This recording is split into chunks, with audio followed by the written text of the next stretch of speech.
Nous sommes à Berlin. Cette galerie marchande abrite un magasin un peu particulier, Botspot. Ce concept store unique en son genre en Allemagne a ouvert ses portes en novembre 2013. Il vend des imprimantes 3D, mais pas seulement. On y imprime aussi toutes sortes d'objets sur place. À l'origine de cette idée, Thomas Strenger. Ce journaliste scientifique s'est découvert il y a un an une passion pour cette innovation révolutionnaire.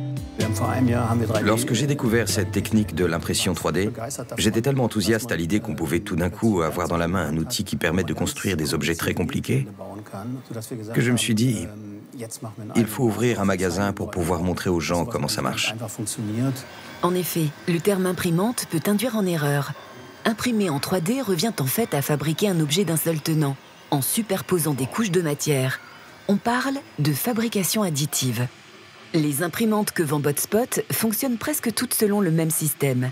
L'impression par dépôt de matière fondue. Ici, c'est du plastique. Nous imprimons ici la lampe d'un designer. Le principe est toujours le même pour ce type d'imprimante.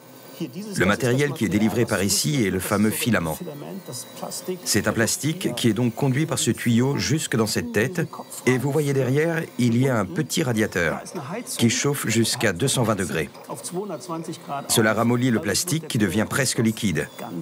Et là-dessous, il y a une toute petite tuyère de 0,04 mm de diamètre.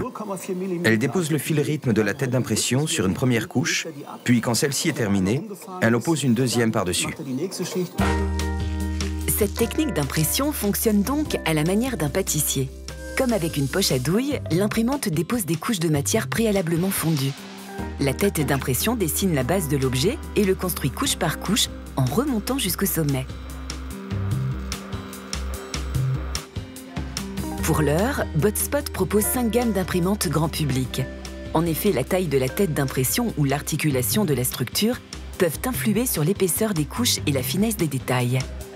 La qualité de l'impression se reflète dans le prix. Les imprimantes très bas prix, à 200 €, impriment de manière beaucoup moins précise que les imprimantes qui coûtent 2 300 €. Depuis son ouverture, Botspot a vendu une douzaine d'imprimantes. Un bon début pour ce magasin, dont 70% de l'activité est cependant consacrée à la conception et à la fabrication d'objets sur place.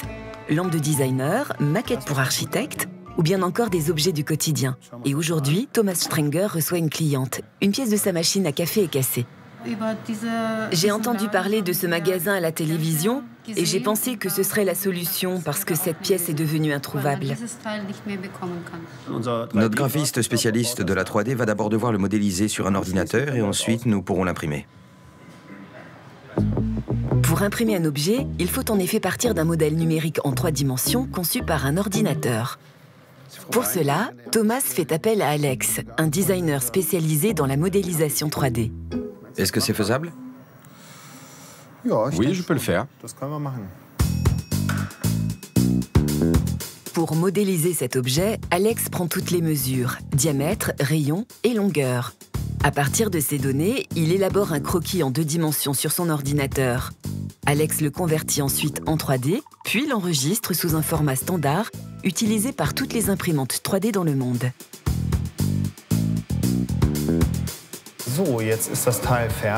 Voilà, la pièce est terminée.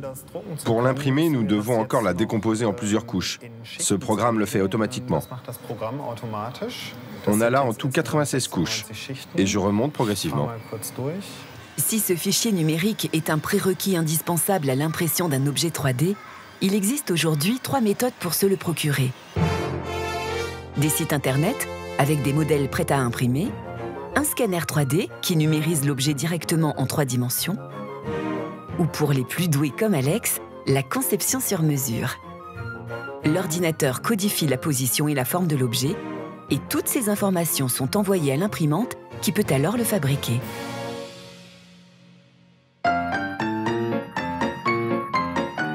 Pour cette pièce en plastique, il faut compter une trentaine de minutes. Coût de cette impression avec modélisation, 42 €. Toujours moins cher qu'une cafetière neuve. Je suis très satisfaite. Nous l'avons même renforcée en son milieu. Et si jamais elle se cassait de nouveau, nous gardons les données numériques. Il suffira donc juste de la réimprimer et ça vous coûtera 12 €. Est-ce que nous pouvons tout imprimer? Évidemment non. Avec nos imprimantes à filaments, nous ne pouvons imprimer que des produits en plastique. Et nous avons également une limite de taille. Tout ce qui va au-delà de 35 cm de hauteur, nous ne pouvons pas encore le faire. Et c'est pareil pour des pièces qui se mesurent en millimètres. L'impression 3D grand public est encore à ses balbutiements. Mais pour les technophiles avertis, une start-up va plus loin que Botspot. Elle organise chaque mois un atelier pour apprendre à fabriquer soi-même son imprimante. Les participants d'univers très différents ont en commun la fascination pour l'impression 3D et un goût certain pour la difficulté. En règle générale, la plupart des participants ont un métier technique. Nous avons beaucoup d'ingénieurs, mais cela dit, nous avons aussi des gens qui font ça par hobby. Je dirais que c'est moitié-moitié. Cette start-up fournit aux passionnés un kit prêt à assembler et les encadre pendant 2 jours. Le tout pour 960 €. Un avantage à la fois économique et pratique pour Mathias. Technicien en téléphonie, il voit dans cet atelier l'occasion de s'approprier cette innovation pour ses loisirs. Participer à ce workshop me permet d'acquérir tout le savoir technique. Du coup, je sais comment cela fonctionne et je peux mieux m'en servir. Dans mon métier, je construis des antennes, je mets en marche des réseaux téléphoniques. Il y a 1 an, j'ai vu pour la première fois une imprimante 3D. Je me suis dit, ce serait bien de pouvoir se créer ses propres pièces. Une fois les différentes pièces assemblées, place aux essais. Les participants s'initient aux logiciels informatiques pour créer leur fichier 3D. L'imprimante va-t-elle vraiment fonctionner ?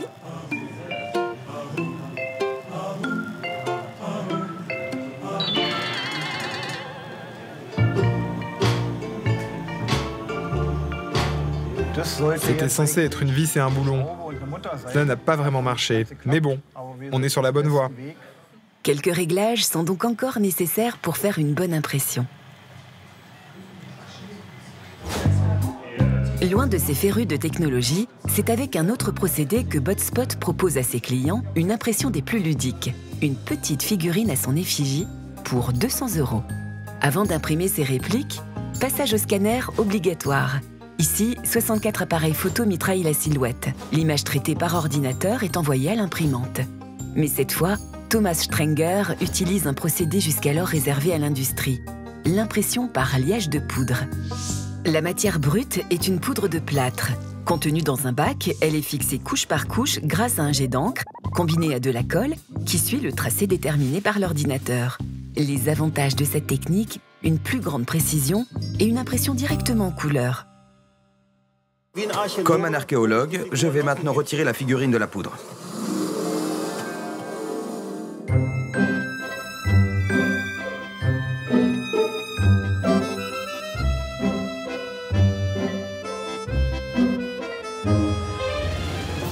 Contrairement aux apparences, elle est en couleur. La figurine doit encore être nettoyée. Elle est recouverte de poudre, donc il faut la dépoussiérer. Et la voilà qui a retrouvé toutes ses couleurs. Eh bien, voilà la figurine. Avec ce photomaton du futur, nul doute que Botspot saura convaincre petits et grands que l'impression 3D pourrait bien un jour ou l'autre bouleverser notre quotidien.